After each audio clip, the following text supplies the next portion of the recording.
Bonsoir, Marcel Hugues ici. De nationalité gabonaise, comme je viens de le dire, gabonais de souche, gabonais de père et de mère. Alors, nous sommes aujourd'hui samedi 21 décembre 2024 et je fais une petite vidéo, hein, c'est suite au dernier sommet de la CEMAC relatif à notre endettement et à la situation précaire, disons très précaire, des pays d'Afrique centrale, principalement le Gabon et le Congo. Alors, moi, en toute honnêteté, je pense que la véritable raison de cette réunion, c'était pour imposer aux pays d'Afrique centrale, principalement le Gabon, le Congo et le Guinée équatoriale, de domicilier toutes nos réserves de change au niveau du trésor français. C'est-à-dire que toute vente issue du pétrole, puisque ce sont les devises, pour soutenir le déficit français, il fallait qu'on renfloue les caisses du trésor français en devises. Donc, c'est-à-dire que lorsqu'on a vendu en dollars ou en yens ou en euros, tout soit domicilié au niveau du trésor français pour pouvoir soutenir leur déficit. Parce que le déficit français, il est chronique. Maintenant, il en ressort que il est question de dévaluer le franc CFA. J'avais déjà fait une vidéo dessus dernièrement, il y a quelques mois, hein, où j'expliquais comment les pays africains étaient victimes d'arnaques de la part du trésor français et surtout de la part du franc CFA. Parce que, comme je l'ai dit ici devant tout le monde, le franc CFA n'est pas une monnaie d'Afrique. Le franc CFA est une monnaie française. La France détient une monnaie, comment on appelle ça, un brevet sur ça. Nous ne sommes que locataires du franc CFA, c'est-à-dire que nous payons un loyer pour l'utilisation du franc CFA dans notre économie. Et on dit, celui qui détient ton portefeuille détermine ce que tu dois manger. Si tu veux manger la queue de bœuf et que lui décide de te faire manger la queue de cochon, tu n'auras qu'à manger la queue de cochon, c'est à prendre ou à laisser, tu n'as rien à décider. C'est comme ça que ça se passe avec le franc CFA. Parce que le franc CFA est une monnaie coloniale, c'est une monnaie française dont la France détient le brevet et qui nous la loue. Nous ne sommes que locataires du franc CFA. Maintenant, si on revient à l'évaluation, c'est quoi une dévaluation? L'évaluation, c'est lorsque la monnaie perd de la valeur. La première résidence de la dévaluation, c'est l'inflation. C'est-à-dire que la monnaie n'est plus assez forte pour soutenir le taux d'inflation. Donc, ça veut dire que la monnaie perd de la valeur. On pourra acheter un pain désormais à 15 000 francs CFA parce que le franc CFA n'aura plus de valeur par rapport au marché monétaire. Maintenant, on se pose la question de savoir si nous sommes prêts à encaisser une dévaluation. Moi, je pense que ce n'est pas ça la bonne question. La question que les gens devraient se poser, c'est sommes-nous obligés d'utiliser le franc CFA? C'est une question qui mérite d'être posée parce que, pour ma part, je pense que si la France veut dévaluer sa monnaie, nous sommes libres d'accepter de continuer à l'utiliser ou ne pas l'utiliser. Raison pour laquelle je demande au président Mbeki de mettre des commissions en place pour qu'on travaille sur ça, sur un palliatif, sur le plan B, pour ne pas être victime de ça. Parce que nous serons victimes de ça si nous ne prenons pas le taureau par les cornes. Maintenant, lorsqu'on parle désormais de domicilier toutes nos réserves de change, c'est-à-dire de domicilier toutes nos ventes de pétrole, de manganèse, tout ça, au niveau du trésor français, sinon notre franc CFA ne sera plus garanti. Je vous dis, le franc CFA, ce n'est pas notre monnaie. Et nous, il nous est plus souhaitable de domicilier nos devises dans une banque étrangère. Parce que il y a une disposition de la BAC qui dit lorsqu'on a une société étrangère de droit gabonais, c'est-à-dire comme le cas d'Assala, qui était Carlyle, Shell à l'époque, c'est une société pétrolière étrangère, qui est étrangère, c'est de gabonaise maintenant, mais on a possibilité de domicilier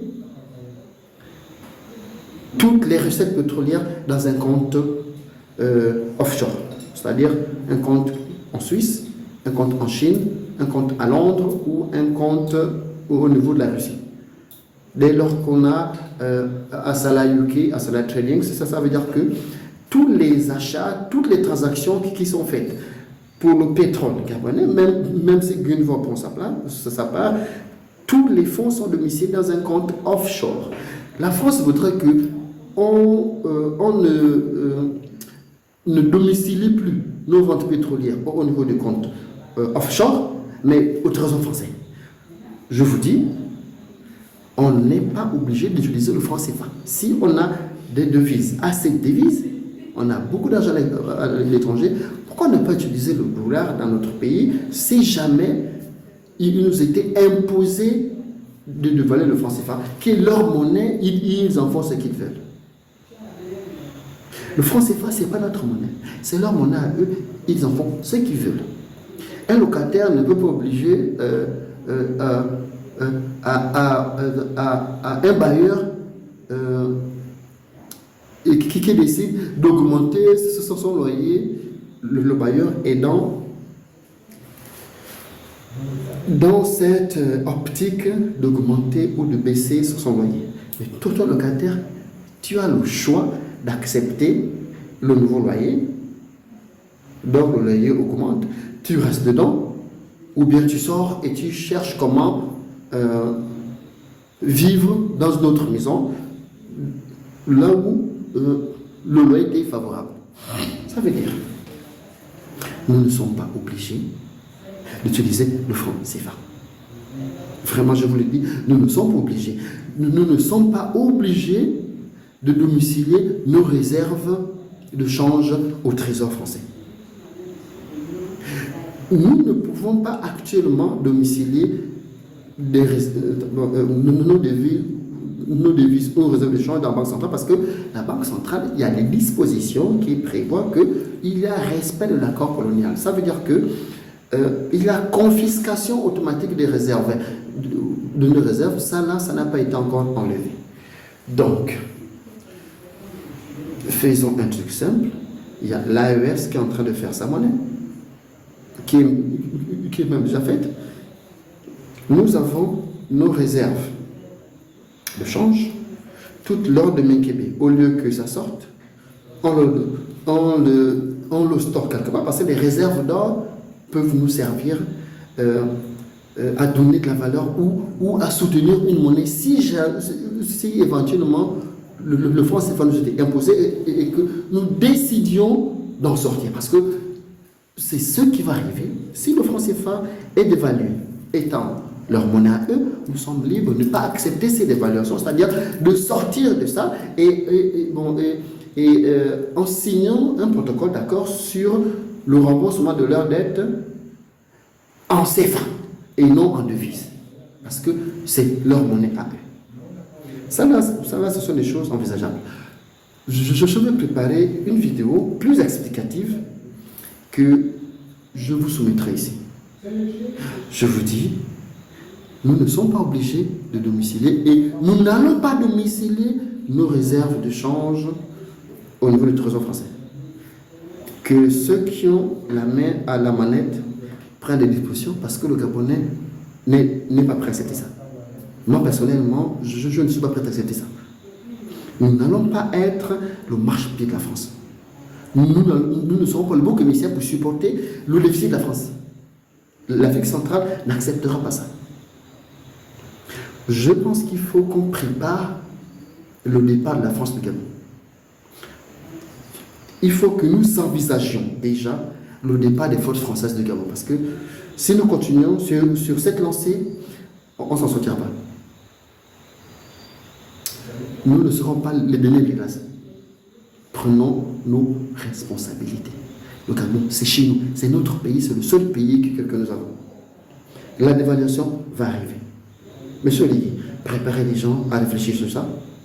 réfléchir sur un plan B. Comment on fait lorsque ça arrive, si jamais ça arrive, parce que ça va arriver, et n'acceptons pas de domiciler nos réserves ou nos recettes pétrolières au niveau du Trésor français pour une soi-disant garantie qui n'existe pas. Je l'avais déjà expliqué ici. Je veux le expliquer une seconde fois. Lorsqu'on vend du pétrole pour 1 million de francs, pour 1 million de dollars, la disposition de la Banque centrale de 2019 par rapport à la société étrangère de droit carbonais dispose qu'on peut stocker toutes nos recettes pétrolières dans une banque offshore. Les textes existent. Je pense que c'est déjà mis en activité parce que le fait que la France en parle, c'est qu'il y a des recettes qui leur échappent.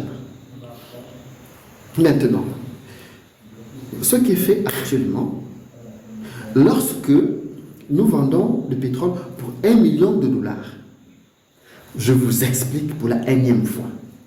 Lorsque nous vendons du pétrole pour 1 million de dollars de pétrole, les 1 million de dollars ne rentrent pas dans nos caisses en guise de devise. Non. Sachez-le. Le 1 million de dollars rentre au Trésor français en totalité. Maintenant, dès lors que nous utilisons le franc CFA et d'après les accords monétaires que nous avons avec la France, 50%, ça veut dire que 500 000 dollars restent déjà au Trésor français pour servir de dépôt de garantie, dépôt qui n'existe quasiment pas parce que ça rentre dans le Trésor français pour financer les activités de la France. Ça fait 50% rentrent dans le dépôt de garantie. Il reste 50%. Donc, 500 000 dollars. Dans les 500 000 dollars, je vous l'explique une énième fois qu'il y a 15%, ça veut dire que 150 000 dollars que la France prend à travers le Trésor français pour nous frapper les francs CFA à Chamaillère, pour payer ceux qui travaillent sur ça et pour l'entretien des machines. Ça veut dire 15% par 150 000 dollars. Sur les 350 000 dollars qui restent, parce qu'on a vendu pour 1 million de dollars, 650 000 sont confisqués déjà par le Trésor français. Sur maintenant les 350 000 restants, hein, la France va vous dire, vous avez besoin de combien? Oh non, on veut tout. Ils disent non. Quelles sont vos priorités? Oh non, nous, on veut acheter des fusils. Ils disent non. Notre armée est sur place déjà là-bas. Vous n'avez pas besoin de fusils. Donc, tenez les camions là. On va mettre ça sous forme de coopération. Et puis, vous nous payerez après. Oh non, on a besoin de 200 000 dollars pour nos salaires. Ok. Ils vous tapent 200 000 dollars en francs CFA qu'ils vous envoient. C'est comme ça que ça se passe. Ça veut dire que nous sommes perdants à près de 70%. Ça veut dire que sur 1 million de dollars, il y a 500 000 dollars qui restent au Trésor français. Ça là, ça doit s'arrêter. Vraiment, ça là, ça doit s'arrêter. Ouvrons les yeux. Ouvrons les yeux. Lorsqu'on va acheter un véhicule aux États-Unis, si nous avons nos réserves en devises au niveau de la Banque centrale, la transaction se passe parce que la Banque centrale va acheter des dollars au niveau du Trésor américain pour pouvoir importer une voiture américaine et la mettre à disposition de monsieur qui a payé en francs CFA. L'argent tourne au niveau de la Banque centrale. Ça, c'est l'achat de dollars. Donc, on achète des dollars parce qu'il faut satisfaire un besoin national. C'est ça qui parle. Maintenant, lorsque la transaction est faite par la France, à travers le Trésor français, ils prennent des intérêts sur ça. Ils prennent des intérêts d'intermédiation. Ça, là, il faut qu'on déballe ça. Ça doit s'arrêter. Il faut vraiment que ça s'arrête parce que nous sommes perdants sur toute la ligne. Nous servons de bouc émissaire à la France. Nous servons à soutenir le déficit français. c'est-à-dire que la France, pour ne pas sombrer, va dévaluer sa monnaie. Parce que le franc CFA, je vous le dis, c'est sa monnaie. Nous ne sommes que locataires de ça. Je pense que j'ai beaucoup parlé, mais préparons-nous. Monsieur Oligui, nous sommes là, on veut travailler. Il y a des économistes ici au Gabon, il y a des monétaristes, il y a des financiers. Faites des commissions, les gens travaillent, on fait des propositions. Et puis, on ne tombe pas l'épée dans le plat. Parce que sinon, on va se faire avoir comme des rats. Et je pense qu'on a cette possibilité d'échapper à ça. Soyons vigilants, soyons prudents. Ne laissons pas ce pays sombrer. Ce pays-là, c'est notre pays. Sur ce, je vous dis merci. Merci encore de m'écouter et merci de partager la vidéo. Sauvons ce pays, c'est notre pays.